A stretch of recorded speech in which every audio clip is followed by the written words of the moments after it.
Hey there, welcome. It is a Friday, and it's Take Two with Jerry and Debbie.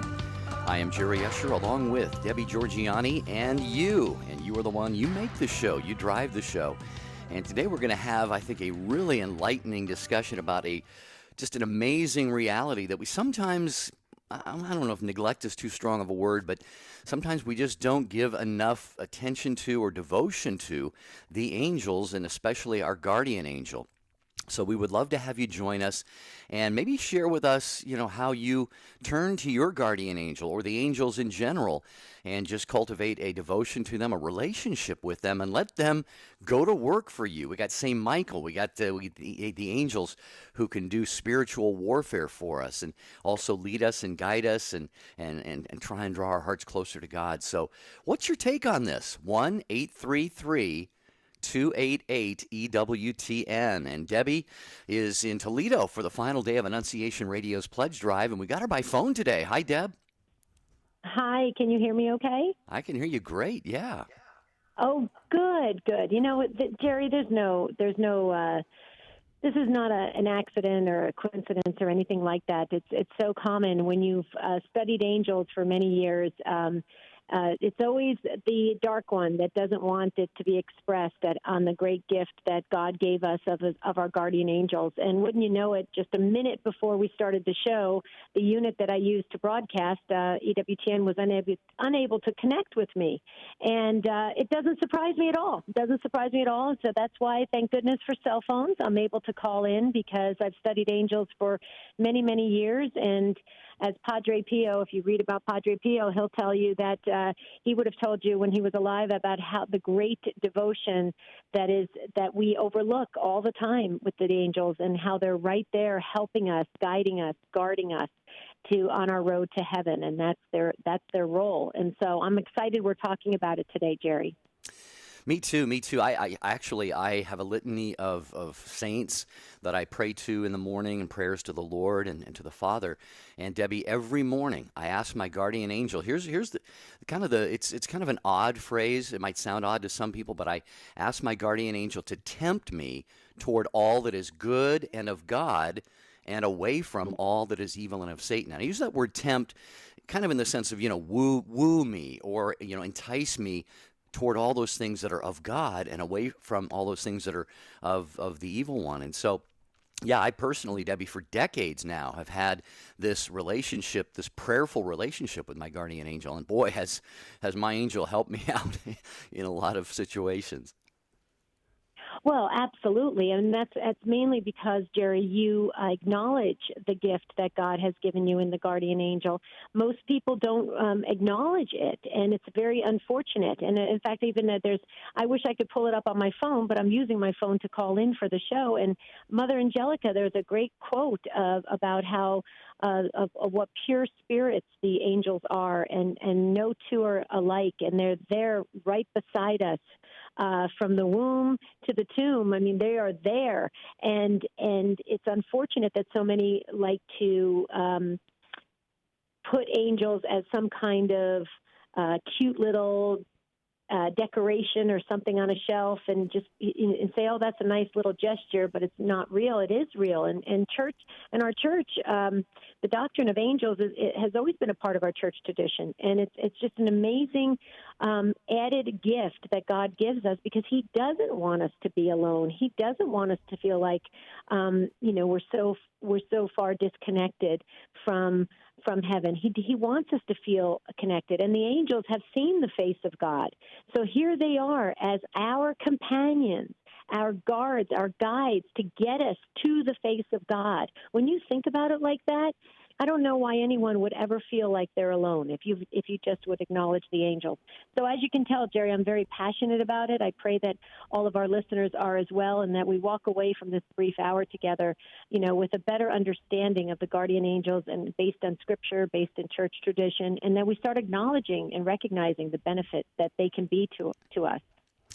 All right, well, dear friends of Take Two, join us at 833 EWTN. Again, you always drive this program. And you heard Debbie say that she spent years studying the angels, and she gives talks on the angels and angelology. So if you've got any questions about just how to understand them better, maybe you're wondering, well, what does a relationship with my guardian angel look like? I mean, how do I go about establishing that?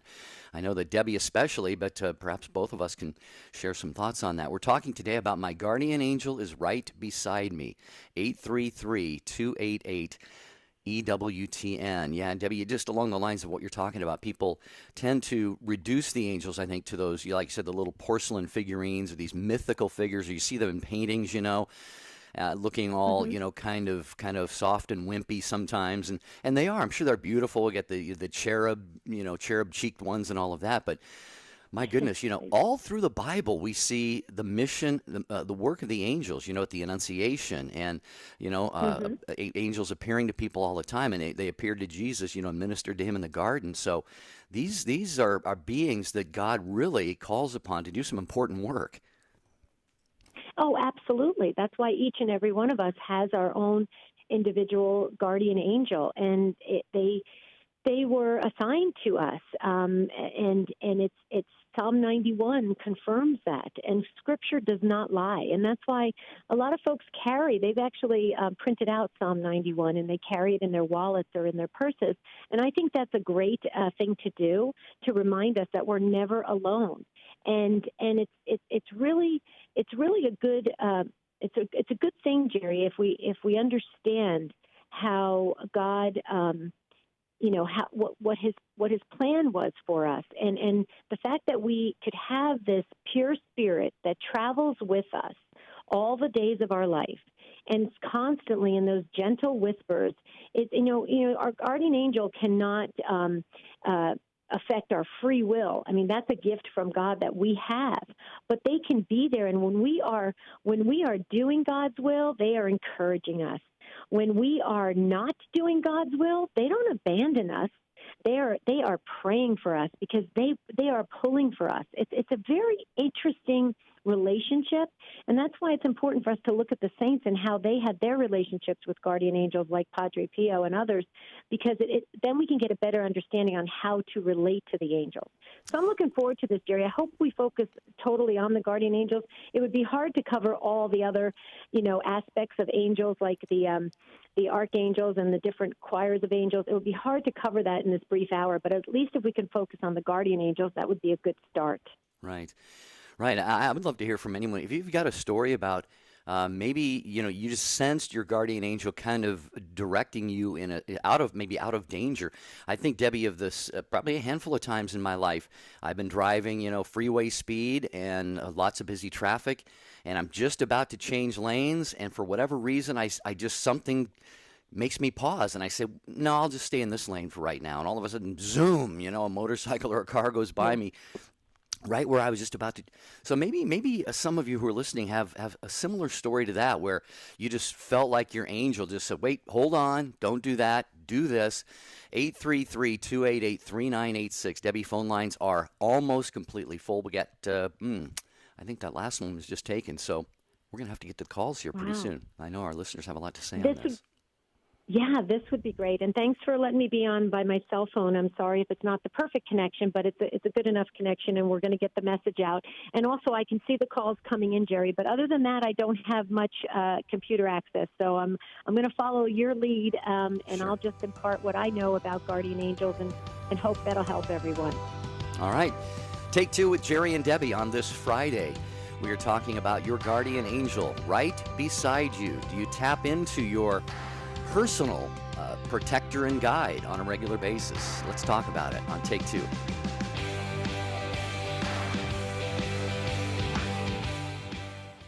Father Larry Richards. God is the God of life. God is the God of love. So when we conform our life to His life and His will, it's always life-giving. Always. The leading Catholic voices are on EWTN Radio. Carry EWTN with you everywhere. You can enjoy EWTN TV and radio live streams, many of the popular shows on demand, prayers and devotionals, and keep up on the latest Catholic news. For more, visit EWTNapps.com. Christ is the answer. with Father John Riccardo. In the midst of our culture today, in this age of relativism, which wants to grant Jesus some significance, but not so much, so we'll give him wise man, great leader, inspiring preacher, great teacher, prophet. You don't get that option when you claim to be God.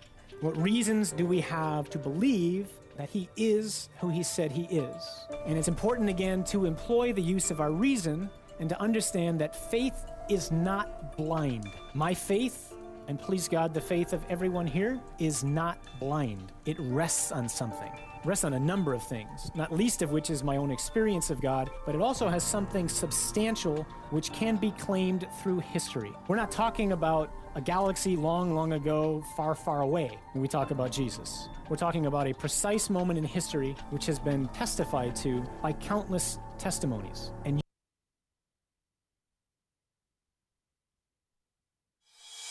the wisdom of Mother Angelica.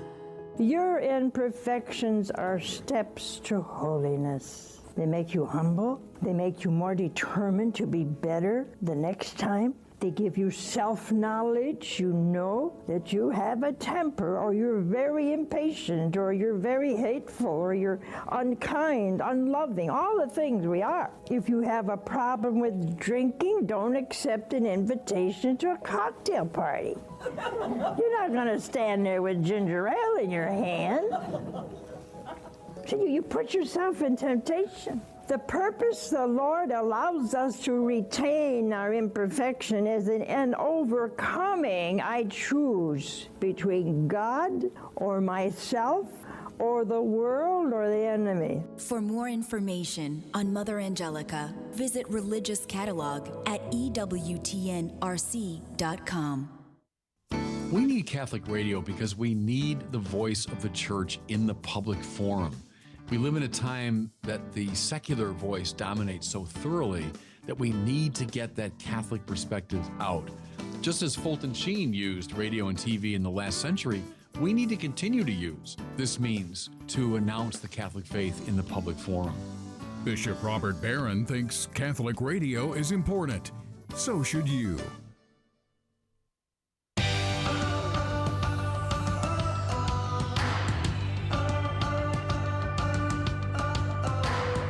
It's Friday, take two with Jerry and Debbie on EWTN Radio. Always so good to have you with us. And Theology Roundtable is coming up with Colin Donovan, Father Mark Mary, and Cindy Cuellar. They're discussing the growing moral crisis related to end-of-life medical care. And I'm going to have to check. I didn't see a time mentioned on that, but I believe that might be, is that the 3 p.m. Eastern Time show, Rich? If you can let me know that. But it's a great kind of a group discussion about important issues that affect all of us in not only faith and culture. So it's Theology Roundtable with Colin Donovan, and he is going to have Father Mark Mary and Cindy Cuellar. I'll get the time on that for you in just a minute.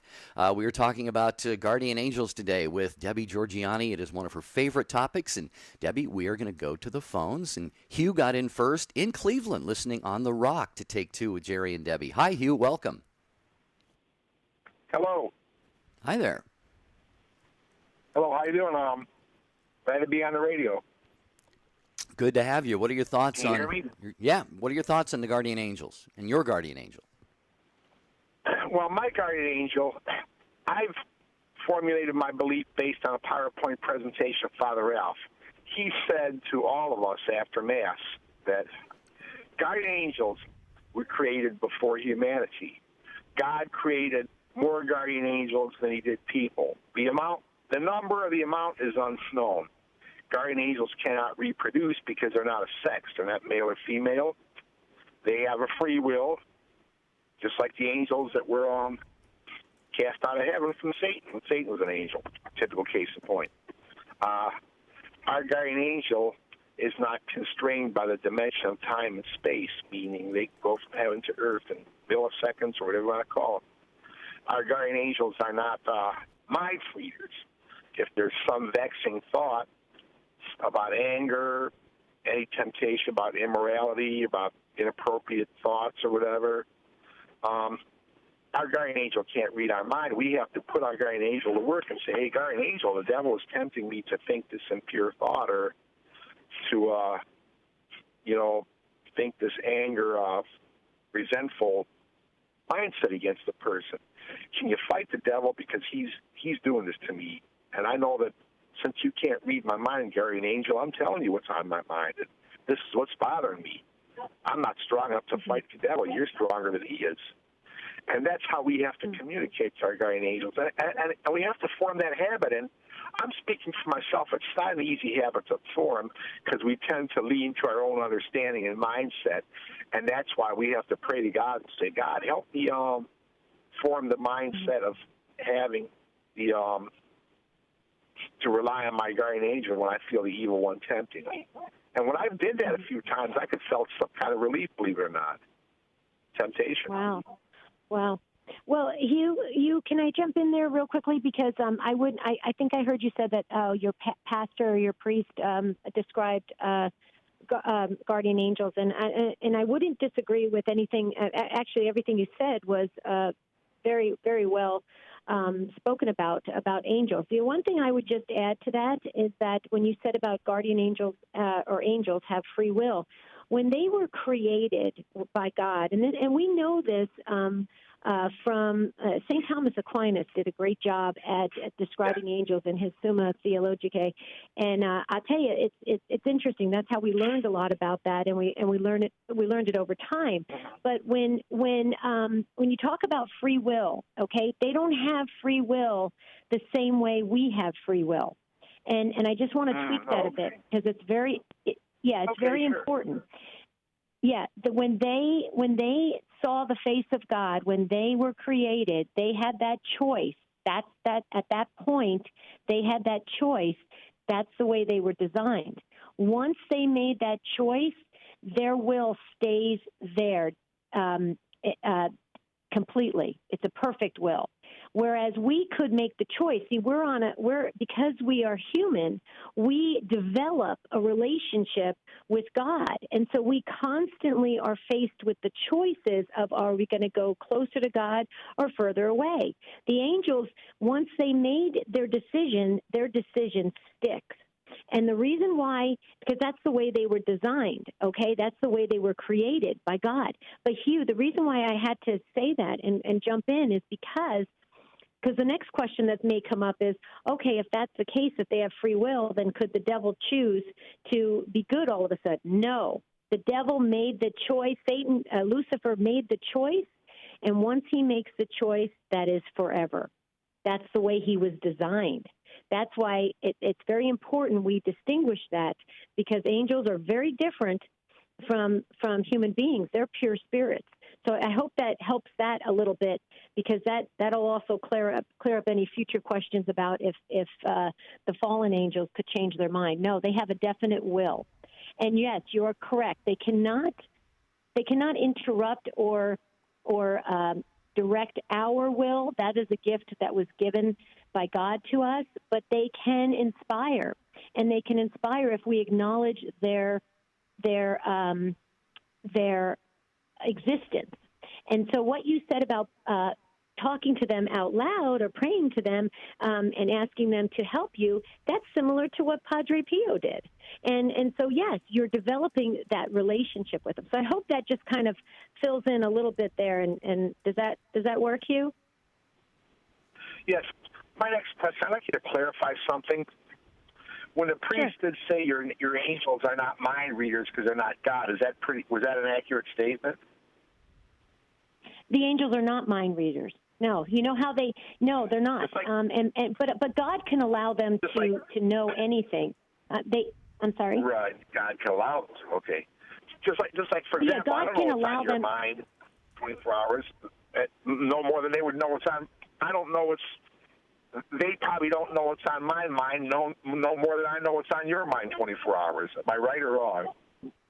Well, yeah, no, you're right in the sense that, yes, you're right in the sense that, yeah, they're not going to know. They know what God has allowed them to know, and they are equipped with that intelligence. Okay, but let me tell you how they know you, Hugh, is that they know you by your actions, by your past statements, by your past your past, the patterns of your life. That's how they know you. Because remember, they are highly intelligent.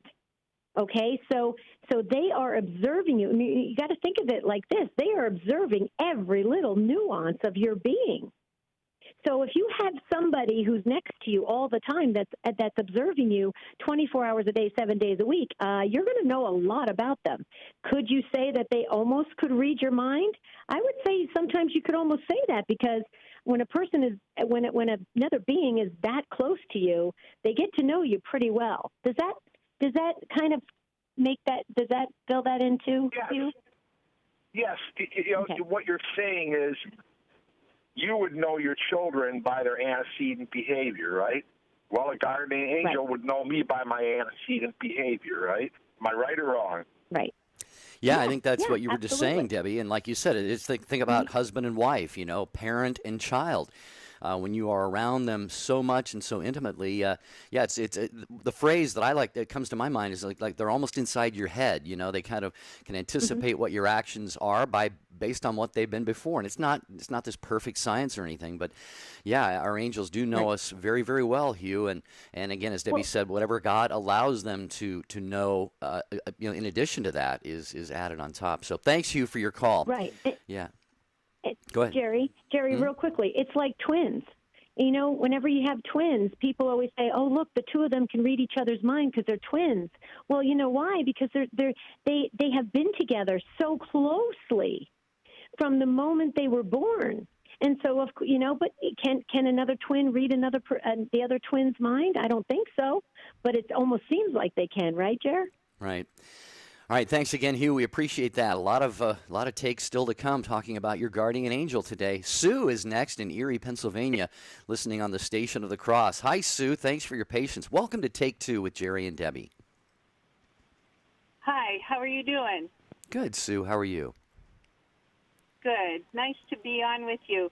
I just had one comment. I was listening to a gentleman one time on a CD, Mark Miravalle, on angels, and he suggested taking your guardian angel and giving them a treat by taking them to adoration.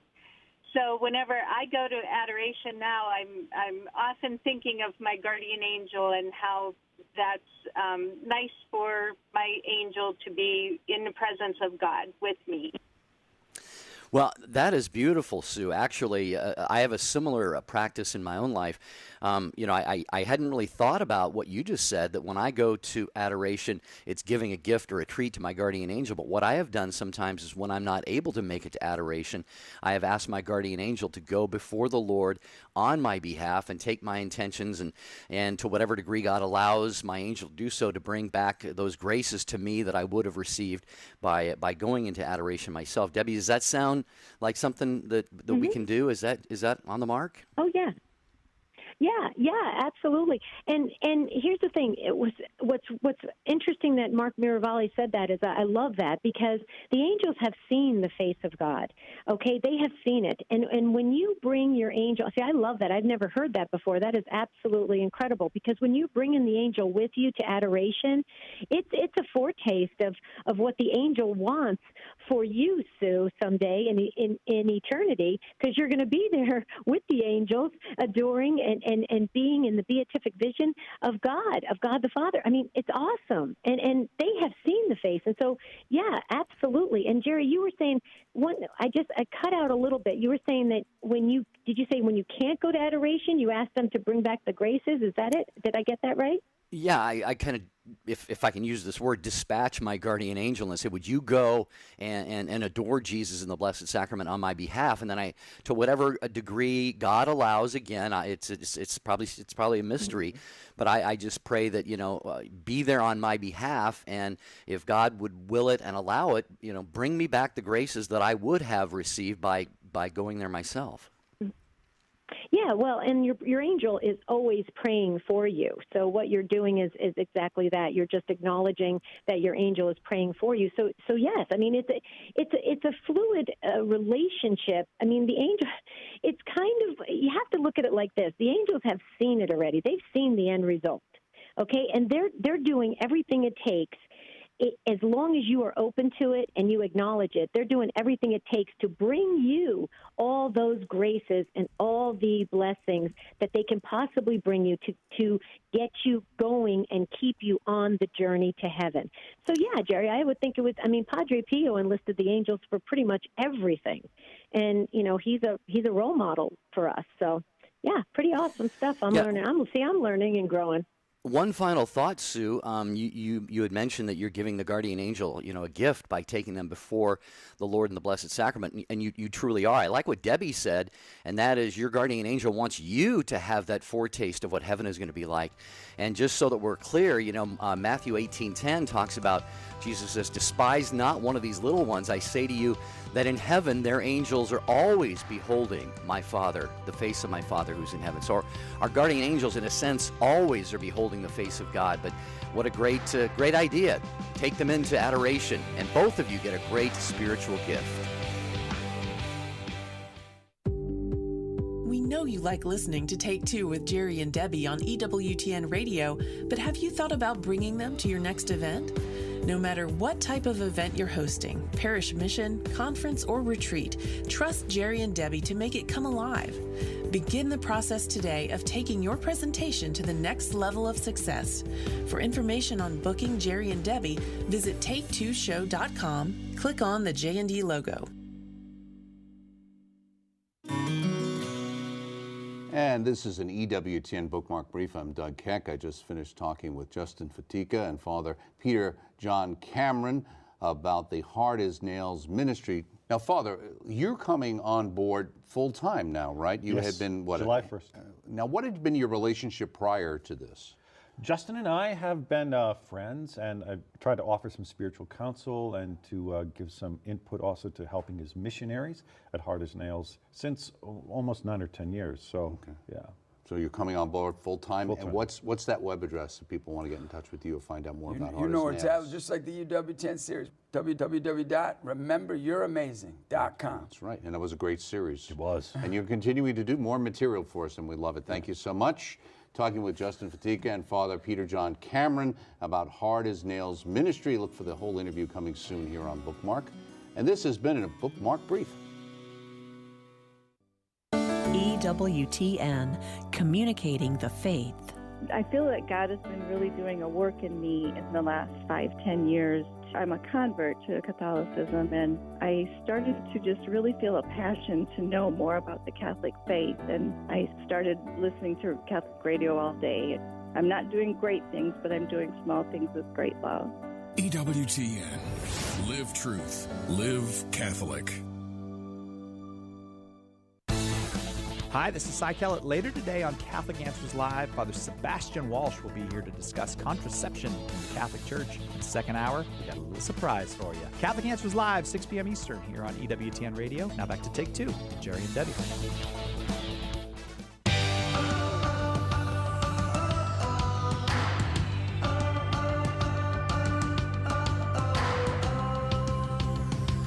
We're so glad you're with us on Take Two with Jerry and Debbie. We're talking about guardian angels today, and I'm so glad Jerry shared Matthew 18:10 about how that you do not despise one of these little ones, because the angels see the face of my Father in heaven. And Jerry, I'm so glad you shared that, because that is often a scripture passage that is used to confirm how important the angels are, that how they were created, and what their role is for us and helping us attain eternal salvation.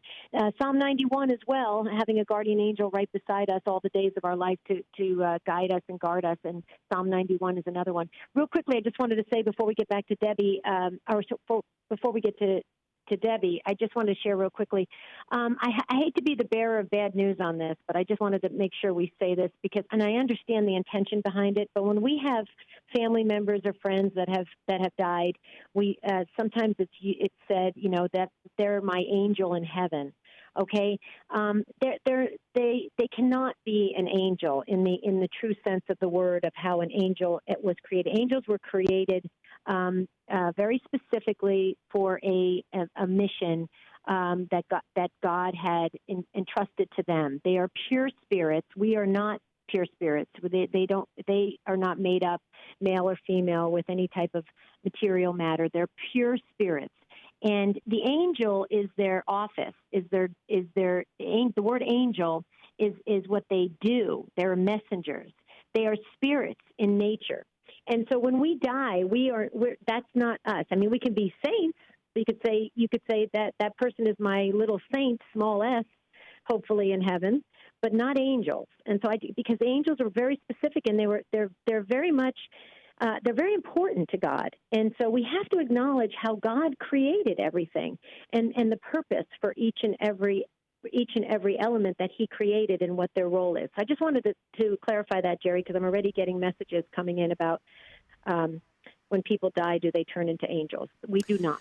Yeah, and I think for most people who would say that, Debbie, you would agree with this. It's just kind of a phrase that they would use, maybe not meaning it literally, but like, we talk about people on this earth, oh, you're such an angel, and well, what do angels do? They guard us, they pray for us, they protect us, and so maybe from heaven, a loved one is doing those kinds of things. So maybe they just mean angel-like in terms of what they're still providing for me by way of protection and so forth. Anyway. You're right. We're going to Debbie in Hudson, New York, Station of the Cross, listening to Take Two with Jerry and Debbie. And Debbie. Hello, Debbie in Hudson. How are you? I'm great. How are you today? I'm so glad to have gotten on. I listen to you both all the time, and I really enjoy it. Bless you. I just wanted to share something which I'm sure many people have probably experienced. Many, many years ago, somebody told me to ask what the name of my angel was. And I did so, and I was at work one day reading a magazine for work, and I had only gotten partway down the page, and all of a sudden this name, Timothy, jumped off the page. And I did ask for, confirmation of this, and a few days later I was actually washing my hair, and all of a sudden the name Timothy just shot through my mind, and I knew right away it was confirmation. So I'm not really good or faithful about always talking to my guardian angel, but when I do, I always, talk to him using Timothy. And I've had other people experience the same thing, and they say, oh, yes, I know the name of my guardian angel. Okay, so Jerry, do you want to go first? Well, no, you probably know more about this than I do, but I could add a couple of thoughts, but I'll let you take first swing at it. Okay, so Debbie, let me share something with you, because I actually was introduced to having a relationship with my guardian angel by my aunt, who's a Dominican sister who had a strong devotion to her guardian angel and the angels, and and this was back in the late 1960s, early 70s, and back then it was typically a regular practice for even priests and even nuns to say, pray about it, go to sleep tonight and pray about it for a name, and you'll wake up with a name, and it could be a male name or a female name, and boys could have a girl named Angel and girls could have a boy named Angel. It doesn't matter. It's the name that God gave you, maybe in your dream or something like that. And that was often a common practice. And so those of us who have grown up in the 60s and 70s and 80s, we may have a name for our angel. But I will tell you that the church very much discourages it. And here's the reason why. And we always have to look at why the church does things and why they say things, because the wisdom in the church is just incredible. And we really have to make sure we factor this in when we are trying to develop our own spirituality. And that is, the church discourages it simply because of this. God gave them names already. They have heavenly names already. And God gave them the names. We don't know the names. Normally the names are very hard to pronounce and hard to say because they're much more highly developed names than our normal names that we grow up with, okay?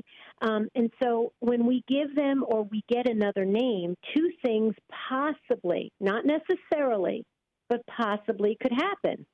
One is we could be insulting God by giving them a name that came to us that really isn't their name. And so it's been recommended just to call them, your guardian angel or your angel. because we don't know their name. The other thing, too, is, and this is not this is not definite or anything, so I don't want anybody getting scared about this or anything. But sometimes, Satan could be tricking us with a name that is not the name of our guardian angel, and so it kind of just clouds things. So that's why the church has said and highly discourages it of naming your angel, simply because of a couple factors that play into it. Because they were created, and they do already have their names. So, but I will tell you, I grew up, and I actually do have a name for my angel, because at that time, like I said, I went to Catholic school, and they had said, pray about it, and you'll get a name for your angel. So it's really an interesting kind of topic, and it comes up every time I give angel talks, and usually people are very disappointed because they have grown up with a name that they've had for their angel. Jerry, I hope I said that okay, and I hope I covered it, but I don't want to disappoint anybody. I just have to tell you what church teaching is. Yeah, and I was just curious, Debbie, after hearing that, what your thoughts are, if you have any particular follow-up. Well, it's good to know. I didn't know that. I think going forward, to be on the safe side, I will just call them my angel. And, the Lord will know, and my angel will know who I'm addressing. So I won't let it, disturb me. I guess I'm a little disappointed, but it is good to know. I'm in my early 60s, so I grew up during that time when that's what we were taught. So I'm glad I got through to be able to hear that. Yeah, and like you said, Right. Debbie, that was what you were taught and what you learned, and so you didn't do anything wrong. It's just simply that this is something, Debbie Georgiani, that I think a lot of Catholics and Christians simply just don't know. They don't understand. They've never really heard this question discussed before. Right. And Debbie, just so you know, that's exactly what I do. So now I have switched, and and the good Lord knows, and believe me, that name that I acquired when I was a little kid about my angel, it's still there with me. So any which way you look at it, I'm covered, because I'm acknowledging my angel, and I'm also being in line with what the church wants us to do for best practices. So yeah, it's a win-win. I mean, yeah, go ahead. Yeah. No, and Debbie, final thought, the beautiful reality is this changes nothing in terms of your relationship with your guardian angel. Your angel is there, is going to be powerfully assisting you and guiding you and protecting you every second of every day of your life. So that's the beautiful thing about that. So Debbie, thank you. I'm glad we were able to have this enlightening interchange here, Debbie and Hudson. And please keep listening to the show and call again anytime. 833-288-3986, talking about your guardian angel being right beside you. And Janine in Fort Wayne, Indiana is next, listening on Redeemer Radio. Hi, Janine. Thank you for calling Take Two with Jerry and Debbie. Hello. Hi. Hello. Hi there. I was just calling to share how I've introduced angels to my children. Great. I have a son who, at nighttime, he gets scared and worried, and some people may think he maybe is a little too old for that, but I used it as an opportunity to introduce him to the angels, and how there's different angels. There's some that are your personal guardian angels, and he can pray to his guardian angel at night. But also, I introduced him to St. Michael the Archangel, and I said, he's God's warrior angel, and he protects us from the devil. And you can always call upon your guardian angel or St. Michael. And oftentimes his sisters will sleep in his room. And what I didn't know is that at night, he and his little sister created their own little prayer to St. Michael. And when I found that out, that Easter, the Easter Bunny found some bracelets. They're kind of like those bracelets that have the little medallions that go around. And this particular one had a little medallion. Every other one was the guardian angel picture, and then the other one was St. Michael the Archangel. And so he loved it, and he would wear it a lot, especially at night. And then we just went on his first plane trip, which he was very nervous about. And I said, bring your bracelet. So he brought his bracelet, and it really seemed to help and calm him. And the flight went perfectly, so much so that he said he didn't need it on the way back. But my daughter, who slept with him, she sleeps on the bottom bunk in her room, and her sister's bunk above the sheets or blankets sometimes create little pouches in between the bed. And so what we used to do is we used to create like a little hammock for her angel to sleep in and watch over her while she's sleeping. And so at night we would say thank you to her guardian angel, and we would ask her guardian angel to help her become a saint. So I think we're never too early to introduce them to their angels and letting them know that there's always somebody that's ready and willing to help them. That is just beautiful stuff, Janine. God bless you for doing this. You are giving them an incredible gift, because so many people get into adulthood, maybe go through their entire lives not appreciating the reality of the angels and the power that they have. And just to hear how this has calmed your son and given them such not only confidence, but then they come up with their own little prayer to St. Michael in this bracelet. Debbie, this is handing on the face. And you remember Matthew 18:10 that I quoted a few minutes ago. Jesus talks about the little ones. Do not do not offend the little ones, the children whose angels are beholding the face of God. So this is good stuff from Janine. Oh, absolutely. And I'm glad you brought it up, Janine, about it. Bringing in the guardian angel prayer is really important, and the St. Michael prayer as well, as the children grow up. And the other thing, too, is that the more that when you develop the relationship with your guardian angel, the more you are doing God's will as you mature, as you grow up, the better off that children do and try to please God. And as we mature into adults, the same thing. The angels are rejoicing. They are very excited because you are getting one step closer to that face of God. And also it releases a lot more of their ability to do their mission. Because keep in mind, when we start to get to that age of reason and we start to make those bad choices, if you will, as humans do, okay, the angel is praying for us that we're going to do the right thing, and the angel is trying to nudge us, trying to get us to do the right thing, but they're not going to interfere with our free will. So they basically tend to or can step back a little. They don't leave us. Okay? But they could step back and let us kind of fall on our face. And so that's why it's important to teach that as the children mature, because the last thing we want kids to think as they get into their teenage years is that they can do whatever they want and commit sin and do everything, and the angel's always going to be there to dust them off. Oh, the angel's always going to be there, but the angel is praying that you repent and you do the right thing. And so it's very interesting dynamic when it comes to the relationship, because it's healthy to continue to develop that relationship so that you understand their role and their mission, and you can cooperate with that relationship, that friendship that you have with the angels. So hope that helps. I love that you're instilling that at an early age. That's gonna be very comforting to your children, and I just love that. So thank you, Janine. What do you think, Janine? Any other final thoughts? Oh, yeah, good. All right, good stuff. Thank you, Janine. Listening on Redeemer Radio to Take Two with Jerry and Debbie, 1-833-288-3986.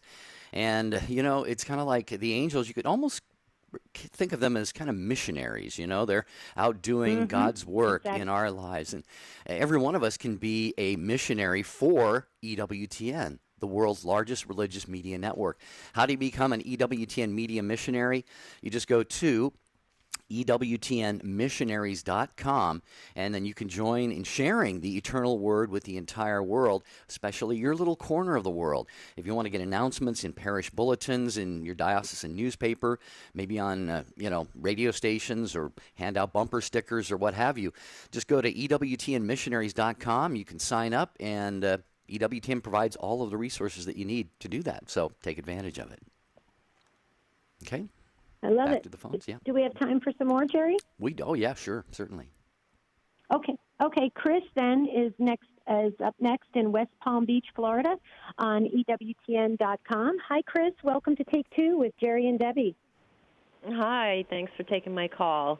I had heard on EWTN one of the priests was giving a talk about angels, and he actually said that our guardian angel chooses us.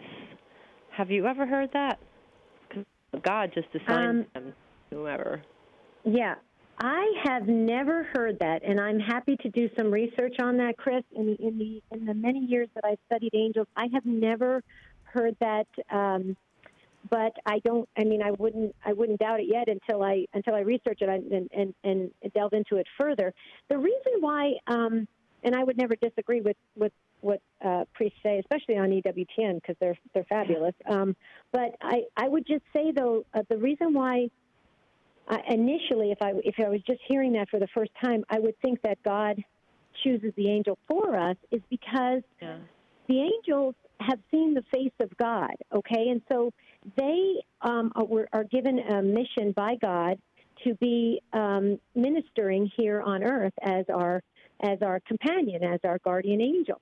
And so the reason why it's kind of interesting because if they pick us, you know, I would just think if they pick us, and I'm trying to go by their nature, if it were me, you know, I'm not an angel, but if I was an angel, I certainly wouldn't be picking somebody, you know, like for instance, if they picked a child that was going to be aborted, that would be very disheartening and sad for them. So why would they pick that? You know what I mean? Because their mission is to get us, you know, to God, to get us, you know, and have us live out our purpose, our God-given purpose, and then to ultimately get to God. So it's an interesting thing. I'll have to research it. I don't want to comment on it, but I've never heard that before, and I will definitely look into it. Maybe we could follow up on the next show. I can give you, if you can listen on Monday, I'll give you a quick answer on that. But let me tell you something else, too.